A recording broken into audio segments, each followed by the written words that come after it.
చిన్న ప్రార్థన చేసుకున్నాం.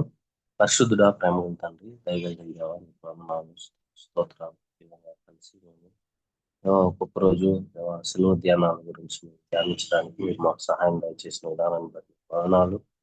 ప్రభావ చదవన్న వాక్య భాగాన్ని బట్టి దేవా, మీరు ప్రతి ఒక్కరితో మీరు మాతో మాట్లాడుతారండి. ప్రభావ ఇది మా ఆత్మీయ ఎదుగుదలకు దేవా ఉపయోగపడలాగా మీరే సహాయం దయచేస్తారమ్మని మీ సహాయాన్ని కోరుకుంటూ ఇచ్చిన ప్రార్థన యేసు నామములో ప్రార్థిస్తున్నాం తండ్రి, ఆమేన్. ఓకే, ఇక్కడ మనం చదవన్న వాక్య భాగం చూసుకున్నట్లయితే యోహాను 13, 15, 16. ఆ నేను ఇంకొకసారి చదువుతాను. నేను మీకు చేసిన ప్రకారము మీరును చేయవలనని మీకు మాదిరిగా ఇలాగ చేస్తుని. దాసుడు తన యజమాని కంటే గొప్పవాడు కాడు, పంపబడిన వాడు తను పంపిన వాని కంటే గొప్పవాడు కాడని మీతో నిశ్చయంగా చెప్తున్నాను. ఈరోజు మనకు ఇవ్వన్న థీమ్ ఏంటంటే నాయకుడు. సో నాయకుడు అంటే ఎలా ఉండాలి అని చూసుకున్నట్లయితే, నాయకుడు తన పని చేస్తూ ఇతరులు కానీ పని చేయిస్తూ ఉండాలని మనం ఆ, చూడొచ్చు. అదేవిధంగా నాయకుడు అనే అతను సరిచేయువాడుగా ఉంటాడు.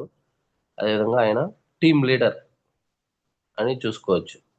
ఆ, అబ్రహం లింకన్ తను ప్రెసిడెంట్ గా ఉన్న రోజుల్లో ఆ, ఒకసారి అందరూ మీటింగ్ లో ఉన్నప్పుడు ఒక అతను లేచి, మీ నాన్న మాకు చెప్పులు కుట్టేవాడు అని చెప్తాడనమాట. నీవు అతని కొడుకే కదా అని చెప్పగా, అతను ఆ మాట చెప్తూ అతన్ని ఆ, చాలా తక్కువగా చేయాలని చూశాడు. కానీ అవును, నువ్వు చెప్పింది సరియే, మా నాన్న చెప్పులు కుట్టేవాడే. ఆయన కుట్టిన చెప్పులు ఎప్పుడు పాడైపోయినట్టు నేను వినలేదు.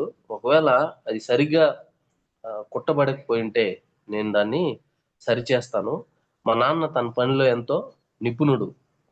అది ఒకవేళ బాగుగా లేదంటే చెప్పండి, నేను సరిచేస్తానని చెప్పి ఆ మీటింగ్ లో అబ్రహం లింకన్ ఎవరైతే చెప్పాడో ఆ మనిషితో చెప్తాడన్నమాట. చూడండి, వాళ్ళ నాన్న చనిపోయినా సరే అబ్రహం లింకన్ ఒక ప్రెసిడెంట్ గా ఉన్నాడు. ప్రెసిడెంట్ గా ఉంటూ ఆ ఆ మనిషి అబ్రహం లింకన్ ని తక్కువ చేసి మాట్లాడాలని చూశాడు. కానీ అబ్రహం లింకన్ అక్కడ ఆ మా నాన్న ఒక మంచి పనివాడు, ఆ ఆ పని ఆయన సరిగా చేయకపో, ఒకవేళ దాంట్లో ఏమైనా మిస్టేక్ ఉంటే నా దగ్గర తీసుకురండి, నేను దాన్ని సరిచేస్తాను అని చెప్పి చెప్తాడనమాట.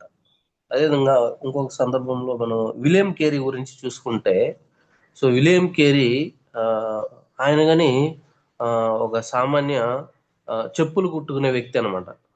ఆయన ఇంగ్లాండ్ ఇంగ్లాండ్ దేశంలో చెప్పులు కుట్టుకుంటూ ఉంటాడు. ఆయన భారతదేశం గురించి విని, సో మన భారతదేశం చీకట్లో ఉందని గ్రహించి ఆయన ఇండియాకు వస్తాడు. ఇండియాకు వచ్చి ఆ, 6 నెలలు పడవ ప్రయాణం చేసి అక్కడే పడవలోనే బెంగాల్ భాష ఇంకా అనేక భాషలు నేర్చుకొని ఇక్కడ ఇండియాలో దిగినప్పుడు ఆయన ఇక్కడ ఉండే బెంగాల్ భాషలో మాట్లాడతారు అనమాట.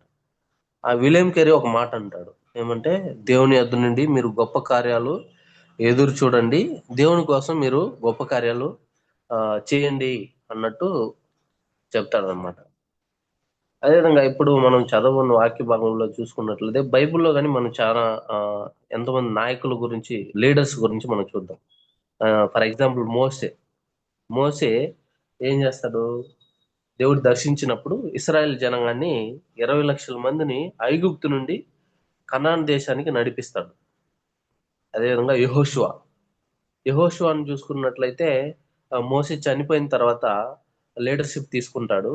అదే అనేక యుద్ధాలు జయించి ఇస్రాయేలీలను కనాన్ దేశంలో నడిపించి వారికి గోత్రాల వారిగా పాలు తేనెలు ఉండే పాలు తేనెలు ఉన్న దేశాన్ని పంచి పెడతాడు అనమాట. ఇంకా చూసుకున్నట్లయితే దానియేలు, దావీదు. ఓకేనా, దావీదు అయితే గొర్రెల కాపరిగా ఉంటాడు. సో దేవుడు అతన్ని ఇస్రాయేల్ ఇస్రాయేల్ మీద ఒక రాజుగా నియమిస్తాడు అన్నమాట. అది ఇక్కడ మనకు యేసు ప్రభు ఎందుకు ఇక్కడ శిష్యుల పాదాలు కడిగారు అని మనం చూసుకున్నట్లయితే, ఆయన అక్కడ ఉన్న ప్రజలు ఆ రోజు అంతా ఆయన ఏమని పిలుస్తున్నారంటే ఆ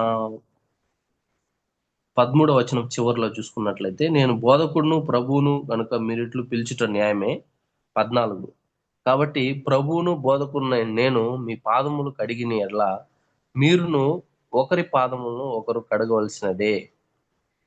సో యేసు ప్రభు మాదిరిగా మనం ఉంచి ఆయనే మాదిరిగా ఉండడానికి ఈ పని చేశాడు. ఆయన ప్రభువును ఆ రోజుల్లో ప్రభువు బోధకుడని అనేక మంది ఆయన పిలిచినప్పుడు, సో యేసు ప్రభు మాదిరిగా ఉండడానికి ఇక్కడ కార్యం చేస్తాడు. ఈ కార్యం ఏంటంటే ఆ ఆయన ఆ అప్పగింపబడిక ముందు, పస్కా పండుగకు ముందే ఆయన ఈ లోకంలోంచి తండ్రి యొద్దకు వెళ్ళవలసిన గడియ వచ్చినప్పుడు ఆ తన శిష్యుల్ని, యేసు ప్రభు 12 మంది శిష్యుల్ని ఏర్పరచుకున్నాడు కదా, ఆ 12 మంది శిష్యుల్ని పిలిచి ఆ వారిని అంతం వరకు ప్రేమిస్తున్నాడు. సో ఒక వ్యక్తిని ఒక వ్యక్తిని మనం ఆ ప్రేమిస్తేనే గాని, చూడండి 12 మంది శిష్యుల పాదాలను కడిగి యేసు ప్రభు అనేకులకు మాదిరిగా ఆయన చేసిపోయాడు. అదేవిధంగా చూసుకున్నట్లయితే ఆయన శిష్యుల పాదాలు కడిగి, ఓకేనా, తువాలతో తుడిచెను. సో యేసు ప్రభుతో పాటు శిష్యులు 3.5 సంవత్సరాలు ఆయన వెంటే ఉన్నారు. ఇక్కడ చూసుకున్నట్లయితే యోహాను 10 వచనం, యోహాను 10వ అధ్యాయం 10, 11 వచనాలు మనం చదువుకున్నాం ఒకసారి. ఇక్కడ ఏముంటుందంటే, దొంగతనమును హత్యను నాశనము చేయుటకు వచ్చును గాని మరి దేనికి రాడు. గొర్రెలకు జీవం కలుగుటకును అది సమృద్ధిగా కలుగుటకును నేను వచ్చితినని మీతో నిశ్చయముగా చెప్పుచున్నాను. నేను గొర్రెలకు మంచి కాపరిని, మంచి కాపరి గొర్రెల కొరకు తన ప్రాణం పెట్టును. సో యేసు ప్రభు ఈ లోకానికి వచ్చింది సో తన ప్రజలను వారి పాపం నుండి విడిపించడానికి. అదేవిధంగా ఆయన చెప్తాడు, నేను నీతిమంతుల కొరకు రాలేదు కానీ ఇస్రాయేల్లో తప్పిపోయిన గొర్రెల కొరకే నేను వచ్చి ఉన్నానని చెప్పి చెప్తాడనమాట. ఇంకా చూసుకున్నట్లయితే ఆయన మనకు జీవం కలుగుటకును అది సమృద్ధిగా కలగడానికి ఆయన మన కోసం వచ్చి ఉన్నాడు. మన కోసం ఆయన తన ప్రాణాన్ని సైతం పెట్టున్నాడు. ఇంకా అదే అధ్యాయంలో మనం చూసుకున్నట్లయితే నేను దాన్ని మరలా తీసుకున్నట్లు నా ప్రాణం పెట్టుచున్నాను, ఇందువల్లనే నా తండ్రి నన్ను ప్రేమించుచున్నాడు. సో ఎవడును నా ప్రాణం తీసుకొనడు, నా అంతటా నేనే దాన్ని పెట్టుచున్నాను. దాన్ని పెట్టుటకు నాకు అధికారం కలదు, దాన్ని తిరిగి తీసుకొనుటకును నాకు అధికారం కలదు. నా తండ్రి వలన ఈ ఆజ్ఞ పొంది తినే నేను. యేసు ప్రభు ఈ లోకానికి వచ్చింది ఒక ప్రత్యేకమైన ఉద్దేశం ఉంది. ఏంటంటే మానవులందరి పాపం నిమిత్తము ఆయన ఒక వధింపబడిన గొర్రె పిల్ల వలె, బలి పశువు వలె ఆయన సిలువలో చనిపోయాడు. ఆయన చనిపోవడం, ఆయన ప్రాణం పెట్టడానికి ఆయనకు అధికారం ఉంది. ఆయన దాన్ని తిరిగి తీసుకోవడానికి ఆయనకి అధికారం ఉంది అనమాట. ఇక్కడ ఇంకా చూసుకున్నట్లయితే ఇక్కడ పస్కా పండుగకు ముందే యేసు ప్రభు ఈ లోకాన్ని విడిచి తండ్రి ఎద్దుకు వెళ్ళవలసిన గడియ వచ్చినప్పుడు ఆయన ప్రతి ఒక్క శిష్యుల్ని పిలిచి ఒక్కొక్కరి పాదాలు కడుగుతా ఉన్నారు. ఇప్పుడు చూసుకున్నట్లయితే యేసు ప్రభు ఆ రోజు అనేకమైన అద్భుత కార్యాలు చేసి తన యొద్దకు వచ్చిన వారిని ఎవరిని ఆయన త్రోసివేయలేదు. సో కుష్ఠరోగులు వచ్చినా ఆయన వారిని బాగు చేశాడు, గుడ్డి వారు వచ్చినా ఆయన వారిని బాగు చేశాడు. ఎన్నో సంవత్సరాలు ఆ యొక్క మండపం దగ్గర పడి ఉన్నప్పుడు, 38 సంవత్సరాలు మండపం మీద పడి ఉన్నప్పుడు పక్షవాయువు గల వ్యక్తి చూసినప్పుడు ఆయన వారి మీద కనికరపడి వారిని ఏం చేశాడంటే ఆయన అందరినీ బాగు చేశాడు. ఇంకా లాజర్ చనిపోయినప్పుడు చూసుకున్నట్లయితే ఆయన కనికరపడి 4 రోజులైన చనిపోయి 4 రోజులైన లాజర్ని తిరిగి లేపుతాడు. సో ఈ విధంగా ఎన్నో కార్యాలు యేసు ప్రభు భూమి మీద ఉన్నప్పుడు ఎన్నో అద్భుత కార్యాలు చేసినట్లు మనం చూస్తాం. కానీ అక్కడున్న పరిసయ్యులు, శాస్త్రులు ఏం చేస్తారంటే సో ఎలాగైనా యేసు ప్రభుని చంపేయాలి, ఎందుకు చంపేయాలి అని చూసుకున్నట్లయితే, నేను తండ్రి యొద్ద నుండి వచ్చాను, నేను పరలోకం నుండి దిగి వచ్చిన వాడిని నేను అని చెప్పినందుకు వాళ్ళు ఎంతో బహుగా ఆ, యేసుప్రభు మీద కోపం ఉంచుకుంటారు. అది ఇక్కడ చూసుకున్నట్లయితే 14 అధ్యాయంలో ఆ, ఇక్కడ ఉంటది. మనం చూసుకున్నట్లయితే 14:7 మీరు నన్ను ఎరిగి ఉంటే నా తండ్రిని ఎరిగి ఉందురు, ఇప్పటి నుండి మీరు ఆయన్ను ఎరుగుదురు, ఆయన చూచి ఉన్నారని చెప్పాను. అప్పుడు పిలిపు, ప్రభువా, తండ్రిని మాకు కనపరచుము, మాకు అంతే చాలునని ఆయనతో చెప్పగా, యేసు పిలిపు, నేను ఇంతకాలం మీ యొద్ద ఉండినను నీవు నన్ను ఎరుగవా? నన్ను చూచిన వాడు తండ్రిని చూచి ఉన్నాడు గనక తండ్రిని మాకు కనపరచుమని ఎలా చెప్పుచున్నావు? సో యేసు ప్రభు భూమి మీద ఉన్నప్పుడు ఉం, ఆయన తండ్రి తనకిచ్చిన పని సంపూర్ణంగా నెరవేర్చాడు. అదేవిధంగా అనేకులకు మాదిరిగా ఉంచి ఆ, ఈ కార్యం ఆయన చేస్తున్నాడు. శిష్యుల పాదాలు కడగడం అనేది ఆ వారిని ప్రేమించాడంట, అంతం వరకు ప్రేమించాడంట. అదేవిధంగా ఇక్కడ మనం స్టార్టింగ్ లో చూసుకున్నట్లయితే, అంతం వరకు నేను వారిని ప్రేమించున్నాను. లోకంలో తన వారిని, యేసుప్రభు 12 మంది శిష్యుల్ని ఏర్పరచుకున్నారు కదా. 12 మంది శిష్యుల్లో ఒక అతను ఇస్కరియతు యూదా ఆయన్ను అప్పగిస్తాడని తెలిసినప్పటికీ యేసు ప్రభు ఇస్కరియతు యూదా పాదాలు గాని కడిగాడు. అదేవిధంగా ఆ పేతురు యొద్దకు వచ్చినప్పుడు పేతురు ఏమంటాడంటే, ప్రభు నువ్వు నా పాదాలు కడుగుతావా అని పేతురు ఆ ఆ, వద్దు అని అక్కడ చెప్తాడనమాట. అయితే యేసు ప్రభు ఏమంటాడు, నేను నిన్ను కడగని ఎట్లా నాతో నీకు పాలు లేదా నేను అని చెప్తాడు. అప్పుడు పేతురు ఆ నా చేతులు కాదు నా తల కూడా కడుగుమని చెప్తాడనమాట. ఇది చూసుకున్నట్లయితే ఇక్కడ 16వ వచనంలో దాసుడు గురించి చెప్పబడింది, యజమాని గురించి చెప్పబడింది. దాసుడు యజమాని ఏదైతే చెప్తాడో దాన్ని చేసే చేసేటువంటి వ్యక్తి. సో దాసుడు వచ్చి ఎప్పుడు యజమాని కంటే గొప్పవాడైతే కాదు. అదే కదా. ఆ ఇక్కడ మనం ఇప్పుడు మన మన విఐటిలో చూసుకున్నట్లయితే మనకు ఒక రిపోర్టింగ్ అథారిటీ ఎవరంటే గైడ్. సో మనం గైడ్ చెప్పిందంతా మనం ఖచ్చితంగా చేయాలి. ఒకవేళ చేయలేదంటే ఏమవుతుందంటే ఆయన రిపోర్ట్ ఇస్తాడు మన గురించి. ఏమని, సో దిస్ పర్సన్, ఇతను ఏమీ సరిగా రెస్పాండ్ అవ్వట్లేదు, నాకు సపోర్ట్ చేయట్లేదు అని చెప్పినప్పుడు అది రిపోర్టు ఇంకా పెద్దగా పోతుంది అనమాట.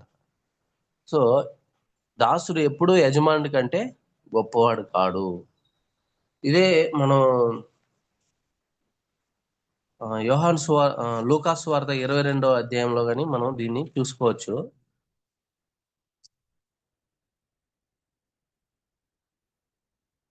మీరైతే అలాగుండరాదు, మీలో గొప్పవాడు చిన్నవాని వలన, అధిపతి పరిచారకుని వలన ఉండవలను. సో గొప్పవాడు ఎలా ఉండాలంట? చిన్నవాని వలె. అధిపతి ఏం చేయాలంట? పరిచారకుని వలె ఉండాలి. పరిచారకుని వలె. పరిచారకుడు అంటే పరిచర్య చేసేవాడు. ఆయన ఇతరుల కోసం, ఇతరుల మేలు గురించి ఆయన ఎప్పుడు ఆలోచించేవాడు. సో యేసు ప్రభువుని గురించి కానీ మనం ఆలోచించినప్పుడు ఆయన సంఘం కోసం తన ప్రాణాన్ని పెట్టాడు. ఆయన సంఘ క్షేమాభివృద్ధి కోసం తన ప్రాణాన్ని సైతం లెక్క చేయకుండా ఆయన యొక్క పరిశుద్ధమైన రక్తాన్ని శిలువలో ఆ చిందించడానికి ఆయన ఆ ఆ యొక్క శిలువను మోసుకోవడానికి శ్రమలు శ్రమల గుండా ఆయన వెళ్ళాడు. ఆయన మన కోసం ఎన్నో గొప్ప కార్యాలు ఆయన చేస్తున్నాడు అనమాట. ఇక్కడ ఏమంటున్నాడు?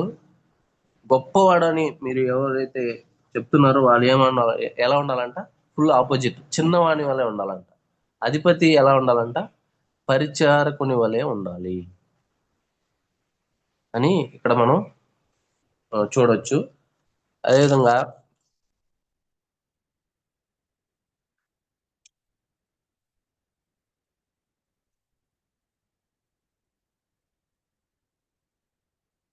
యేసు ప్రభు తన శిష్యుల పాదాలను సైతం ఆయన కడగడానికి సిద్ధపడి ఒక్కొక్కరి పాదాలు కడుక్కుంటూ వచ్చి, అదే విధంగా ఇక్కడ చూసుకున్నట్లయితే నేను అంతం వరకు ప్రేమించాను అని చెప్పాడు కదా. అదేవిధంగా నేను మిమ్మల్ని ప్రేమించినట్టే మీరును ఒకరినొకరు ప్రేమింపవలను. యేసు ప్రభు ఏమంటున్నాడు? నేను ఎలాగైతే ప్రేమించానో మీరు గాని అలానే ఒకరినొకరు ప్రేమ కలిగి నడుచుకోవాలి, ప్రేమించాలి. ఇది వచ్చి ఆజ్ఞ. మీరు ఒకని ఎడల ఒకడు ప్రేమ కలిగిన వారైన ఎడల దీన్ని బట్టి మీరు నా శిష్యులని అందరిను తెలుసుకుందురా నేను. చూడండి, ఆయన మనల్ని ప్రేమించాడు, అంతం వరకు ప్రేమించాడు. అదేవిధంగా ఆయన నేను ఈ పని మీకు చేస్తున్నాను, మీకు మాదిరిగా చేస్తున్నాను, మీరును ఒకరినొకరు ఒకరి పాదాలు ఒకరు కడగవలసిన వారై ఉన్నారు. కడగవలసినదే, అది వచ్చి ఖచ్చితంగా ఆజ్ఞ, చేయవలసిన పనే. ఆయన మాదిరిగా ఈ కార్యం చేస్తున్నాడు.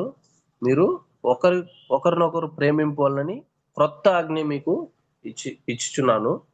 నేను మిమ్మల్ని ప్రేమించినట్టే మీరును ఒకరినొకరు ప్రేమించవలను.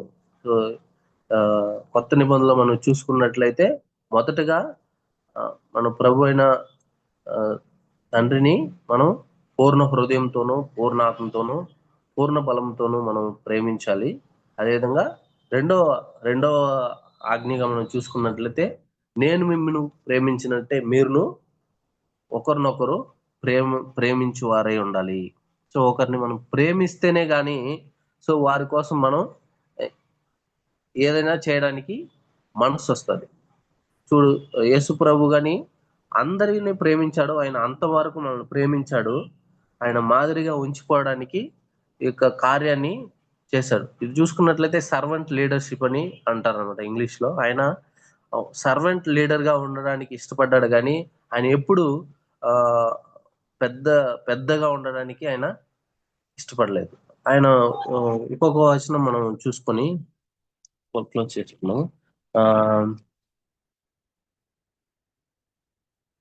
మత్తయి సువార్తలో ఉంటది. మత్తయి సువార్త 11:28-29. మత్తయి సువార్త 11:29.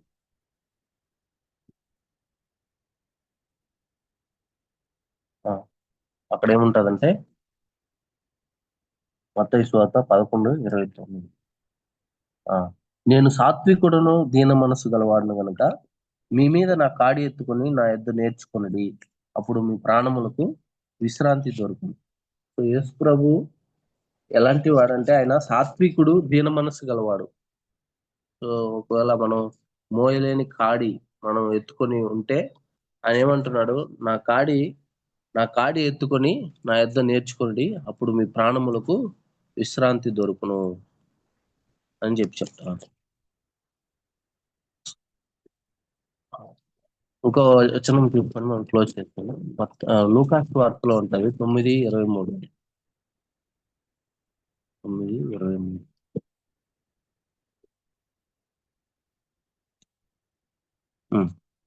మరియు ఆయన అందరితో ఇట్లైను, ఎవడైనా నన్ను వెంబడింపగోరిని ఎడల తను తాను ఉపేక్షించుకొని ప్రతిదినము తన సిలువుని ఎత్తుకొని నన్ను వెంబడింపవలను. ఇంకో 2 వచనాలు చదువుకున్నాను కింద. తన ప్రాణమును రక్షించుకొనగోరువాడు దాన్ని పోగొట్టుకొను. నా నిమిత్తమై తన ప్రాణమును పోగొట్టుకున్నవాడు దాన్ని